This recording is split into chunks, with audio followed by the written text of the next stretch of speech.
हे guys, मैं हूँ Charu. Welcome to law school. मैं आपको लॉ के टॉपिक्स करवा रही हूँ। आगे बढ़ने से पहले चैनल को सब्सक्राइब ज़रूर कर लीजिए और बेल आइकन को दबाना ना भूलें। आप हमारा टेलीग्राम चैनल भी ज्वाइन कर सकते हैं, जिसका लिंक मैं आपको डिस्क्रिप्शन बॉक्स में दे दूँगी। गाइस, क्रिमिनल प्रोसीजर कोड की लास्ट वीडियोस में हमने कॉम्पिटेंसी ऑफ कोर्ट के बारे में पढ़ा था। अगर आपने अभी तक मेरी प्रीवियस वीडियोस नहीं देखी हैं तो वह भी देख लेना।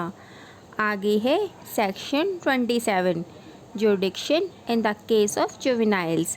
सेक्शन 27 के अकॉर्डिंग कोई ऑफेंस जिसकी पनिशमेंट डेथ या लाइफ इम्प्रिजमेंट ना हो, मीन्स उसकी पनिशमेंट डेथ या लाइफ इम्प्रिजमेंट को छोड़कर कुछ और हो सकती है, अगर किसी ऐसे पर्सन द्वारा कमिट किया जाए जो जब कोर्ट के सामने लाया जाए तब वह 16 साल से कम की उम्र का हो,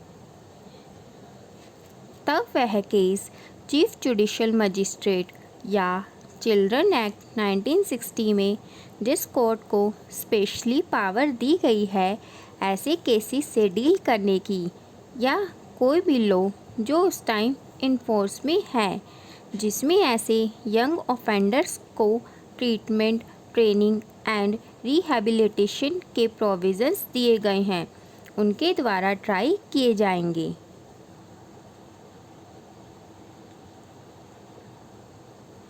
नेक्स्ट है section 30, sentence of imprisonment in default of fine. Section 30 में बताया है जब अक्यूज फाइन नहीं दे पाता तब मजिस्ट्रेट डिफ़ॉल्ट ऑफ फाइन के केस में कितनी पनिशमेंट दे सकता है। सेक्शन 30 के अकॉर्डिंग सेक्शन 29 में दी गई पावर से ज़्यादा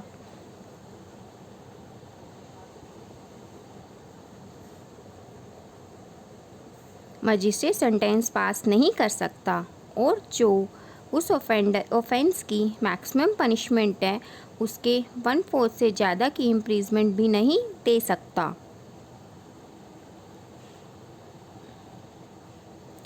नेक्स्ट है सेक्शन 31, जो कि काफ़ी इम्पॉर्टेंट सेक्शन है।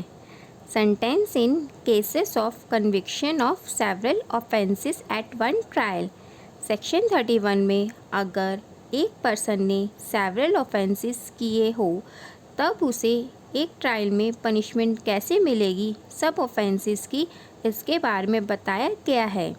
सेक्शन 31 क्लॉज 1 के अकॉर्डिंग अगर एक पर्सन को एक ट्रायल में 2 या 2 से ज़्यादा ऑफेंसेस के लिए कन्विक्ट किया गया हो तब कोर्ट इंडियन पीनल कोड के सेक्शन 71 को ध्यान में रखकर, सेक्शन 71 हमने इंडियन पीनल कोड की वीडियो में पढ़ लिया था, उस ऑफेंडर को अपनी कॉम्पिटेंसी के अकॉर्डिंग सेंटेंस देगी।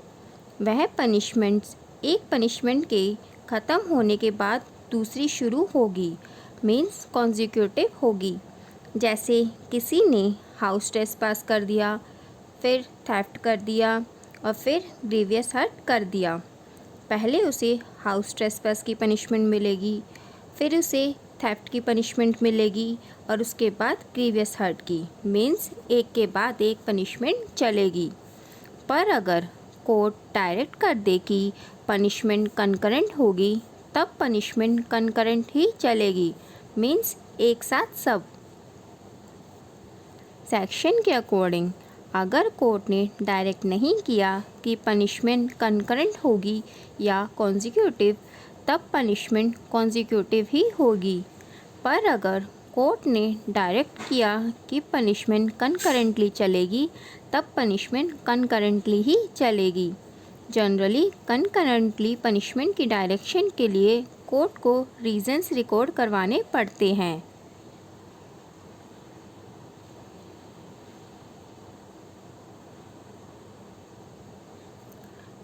सेक्शन 31 क्लॉज 2 अगर सेंटेंस कॉन्जिक्यूटिव दी गई है तब सभी ऑफेंस की पनिशमेंट मिलकर मजिस्ट्रेट की कॉम्पिटेंसी टू पनिश से ज़्यादा बन रही है, तब ज़रूरी नहीं है कि सिर्फ इस कारण से ही उस केस को या ऑफेंडर को ट्रायल के लिए हायर कोर्ट जिसकी कॉम्पिटेंसी ज़्यादा हो के पास सेंड कर दिया जाए।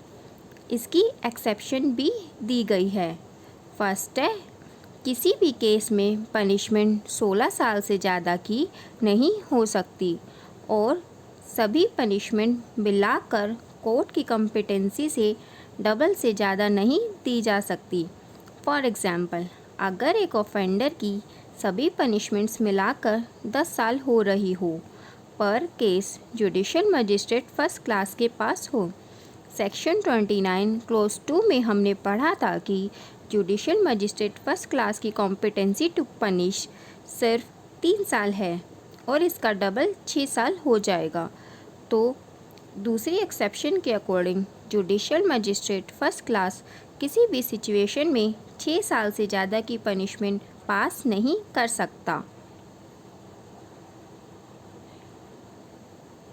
सेक्शन 31 क्लोज 3 के अकॉर्डिंग अगर कन्विक्टेड पर्सन अपील में चला जाए अगेंस्ट सेंटेंस जो उसके अगेंस्ट पास की गई है इस सेक्शन में, वह एक सिंगल सेंटेंस ही मानी जाएगी। फॉर एग्ज़ाम्पल, 2 साल, 5 साल और 3 साल मिलाकर अक्यूज़ को 10 साल की पनिशमेंट मिली है।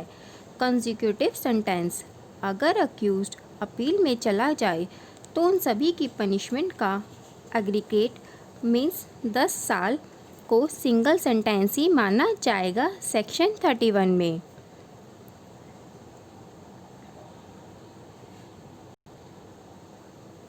सेक्शन 28 और सेक्शन 29 में कोर्ट या मजिस्ट्रेट की कॉम्पिटेंसी टू पनिश दी गई है। अगर ट्रायल सिंगल ऑफेंस के लिए हो तो कोर्ट अपनी कॉम्पिटेंसी टू पनिश जो कि इन सेक्शंस में दी गई है उससे ज़्यादा की सेंटेंस पास नहीं कर सकती।